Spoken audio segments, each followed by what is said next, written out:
तो किसी स्कूल में इसको हाफ ईयरली एग्जामिनेशन बोल रहे हैं दोस्तों, तो किसी स्कूल में इसको मिड टर्म एग्जामिनेशन बोल रहे हैं। कुल मिला के स्टूडेंट्स पे एग्जाम का फीवर चढ़ चुका है, क्योंकि सितंबर के महीने में एग्जामिनेशन सीजन शुरू हो चुका है। अलग अलग स्कूलों में अलग अलग डेट पर पेपर शुरू हो रहे हैं। तो दोस्तों, मैं आपका भाई दोस्त educator of economics love Kaushik आपको 5 ऐसी इंपॉर्टेंट बातें बताना चाहता हूं जो हाफ ईयरली एग्जामिनेशन के लिए आपके लिए बहुत ज्यादा इंपॉर्टेंट होने वाली है। चाहे आपका सब्जेक्ट अकाउंटेंसी हो, चाहे बिजनेस स्टडीज हो, चाहे इंग्लिश हो, चाहे इकोनॉमिक्स हो, कोई भी सब्जेक्ट हो, आपको ये 5 बातें बिल्कुल ध्यान में रखनी ही रखनी है। किसी हद पे आप इन 5 बातों से कॉम्प्रोमाइज नहीं कर पाते। हिंट के तौर पर मैंने यहां पर लिखी है, लेकिन एक्सप्लेन करूंगा तब चीजें तुम रीजन के साथ जान पाओगे कि ऐसा क्या है। स्पेशली एक बात बोर्ड वाले स्टूडेंट्स के लिए कहता हूं कि अभी जो वो हाफ ईयरली एग्जामिनेशन देने वाले हैं, इसको एक तरीके से ट्रायल पीरियड मान के चलना, क्योंकि इसके बाद तुम्हें प्री बोर्ड देना है, फिर फाइनल एग्जाम देने हैं। तो ट्रायल का मतलब ये नहीं कि तुम्हें सिर्फ ट्राई करना है, ट्रायल का मतलब ये कि तुम अपने आप को इवेल्युएट कर लो कि तुम किस हद तक प्रिपेयर कर चुके हो, और जो भी तुम प्रिपेयर कर चुके हो उसमें टीचर आपको नंबर कैसे देते हैं, एक आइडिया लग जाता है। तो इस ट्रायल को मिस नहीं करना है, इसको बहुत अच्छे से अटेम्प्ट करना है। तो 5 ऐसी बातों से शुरू करते हैं। सबसे पहले मैंने लिखा है सोशल।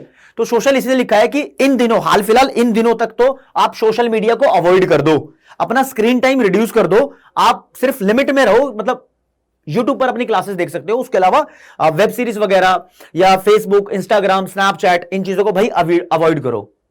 अच्छा, रीजन पूछ रहे हो मुझसे, रीजन बताता हूं अवॉइड क्यों करना है। ऐसी फालतू में नहीं बता रहा। कारण क्या है, जब हम कोई वेब सीरीज देखते हैं या कोई स्टोरी है या कोई कहानी हमने सुन ली, इन चीजों से क्या आता है कि अगर ये हमें अच्छी लगती है तो एक तो हम उसमें इन्वॉल्व ज्यादा हो जाते हैं, तो उसका अगला पार्ट, अगला सीजन उसको देखने के लिए एक्साइटेड है। दूसरा, अगर उसका कोई अगला पार्ट नहीं है, सीजन नहीं है, हमें बहुत अच्छी लगी है, तो हमारे ऊपर एक इंप्रेशन आ जाता है हमारे दिमाग में, हम उस चीज को भुला नहीं पा रहे होते, तो वो चीज हमारे दिमाग में जगह घेर लेती है। अच्छी लगती है ना हमें, जगह घेर लेती है, इसलिए जो तुम लर्न करोगे, याद करोगे, उसके लिए जगह कम हो जाएगी। तो यार उन चीजों को हावी मत होने दो अपने दिमाग पे।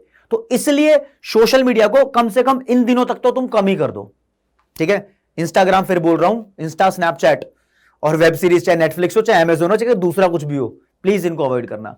दूसरे नंबर पे मैं बोल रहा हूं वीकेंड। वीकेंड का मतलब ये है जो आपका सैटरडे और संडे है, इसको ताबड़तोड़ तरीके से इस्तेमाल कर लो, यूटिलाइज कर लो। इन दिनों में मतलब गेम वेम खेलना, जो बंदे संडे को कहते हैं मैं संडे संडे क्रिकेट खेलता हूं, संडे संडे वीडियो गेम खेलता हूं, संडे संडे मैं ये करता हूं, वो करता हूं, कोई संडे फंडे नहीं है। इस बार पेपर के सीजन में संडे को ताबड़तोड़ तरीके से यूटिलाइज कर लो। इस दिन ज्यादा पढ़ लो।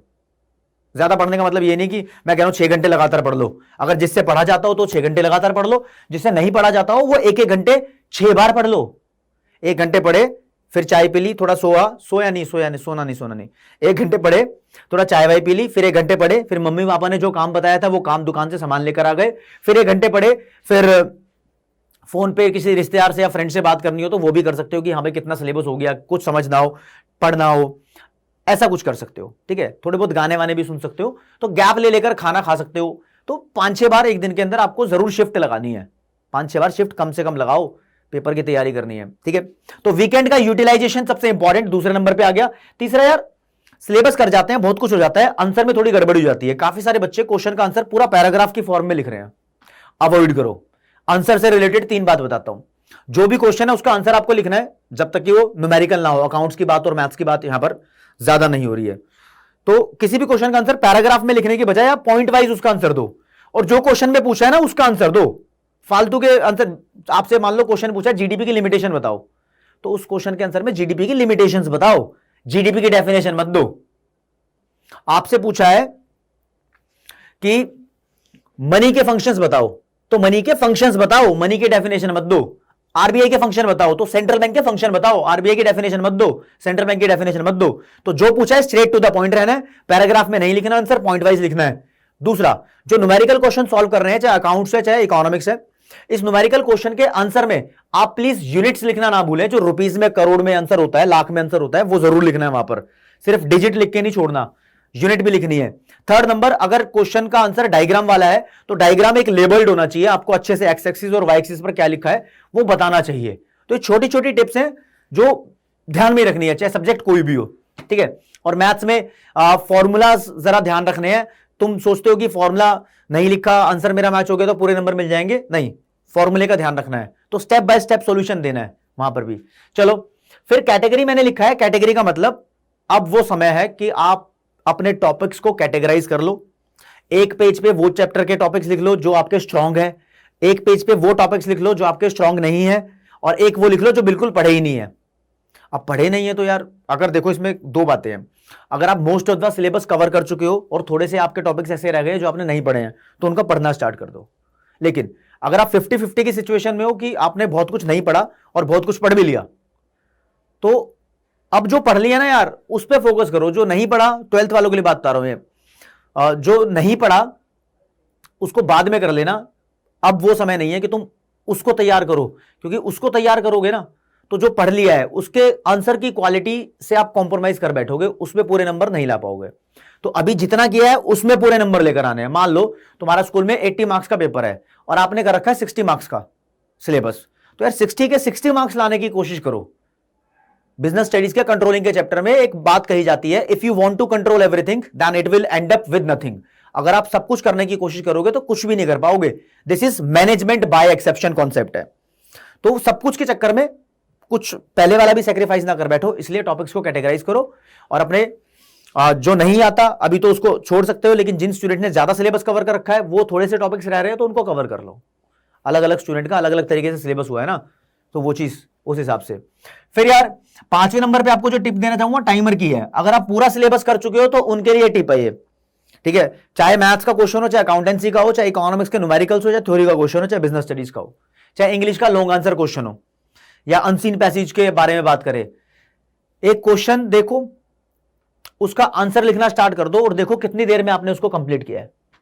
तो अपना एक टाइमर लगाओ, स्टॉप वॉच लगा लो, उसमें कितनी देर में आप क्वेश्चन का आंसर कर रहे हो और कितनी आपकी इंप्रूवमेंट हो रही है।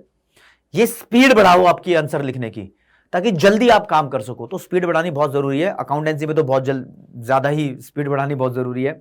हर एक सब्जेक्ट में स्पीड का ध्यान रखना होता है, तो टाइमर स्पीड के ध्यान रखने के लिए है। तो ये 5 बातें, इसके अलावा बहुत सारी बातें होती हैं जो एग्जाम के लिए ध्यान रखनी चाहिए। बस इन 5 बातों को तो प्लीज अभी हाल फिलहाल के लिए फॉलो कर लो। जब प्री बोर्ड का टाइम आएगा तो उसके बारे में कुछ और डिफरेंट बातें बताऊंगा, बोर्ड के बारे में डिफरेंट बातें बताऊंगा, क्योंकि बोर्ड वाले तो अभी मेरे ख्याल में उनके लिए एक अटेम्प्ट है ये जो उनको ये रियलाइज करा देगा कि जब एग्जाम के दिन आते हैं ना तो कैसा लगता है। तो पहले से प्रिपेयर रहना चाहिए। अभी प्रिपेयर नहीं है ना, अब जिनका सिलेबस नहीं हुआ वो सोच रहे होंगे यार मैं 10 दिन में सिलेबस कैसे कवर करूं, 5 दिन में सिलेबस कैसे कवर करूं। तो उनके लिए थ्रेट है, क्योंकि नंबर भी लाने हैं, करियर भी बनाना है, अच्छे पैसे भी कमाने हैं। तो भाई ज्यादा पैसे कमाना चाहते हो तो ज्यादा मेहनत भी तो करोगे, उसके पीछे कारण है। ज्यादा पैसे कमाना चाहते हो तो ज्यादा ही मेहनत करोगे। तो प्लीज इन बातों को ध्यान रखो, और एग्जाम रिलेटेड सारी टिप्स एंड क्वारीज, जो भी दिक्कत प्रॉब्लम डाउट है कमेंट सेक्शन में बता दो, मैं हर एक चीज का रिप्लाई करूंगा, सारी कमेंट पढ़ूंगा। कोई इंपॉर्टेंट नोटिफिकेशन आपसे मिस ना हो जाए, इसलिए बेल आइकन प्रेस कर देना, चैनल को सब्सक्राइब कर देना, अपने दोस्तों को बता देना कि हाँ लव सर यहां पर इकोनॉमिक्स पढ़ा रहे हैं और अच्छे तरीके से आपको हर एक चीज की गाइडेंस प्रोवाइड कर रहे हैं। तो दोस्तों आज की क्लास में इतना ही। जय हिंद, जय भारत, नमस्कार, धन्यवाद।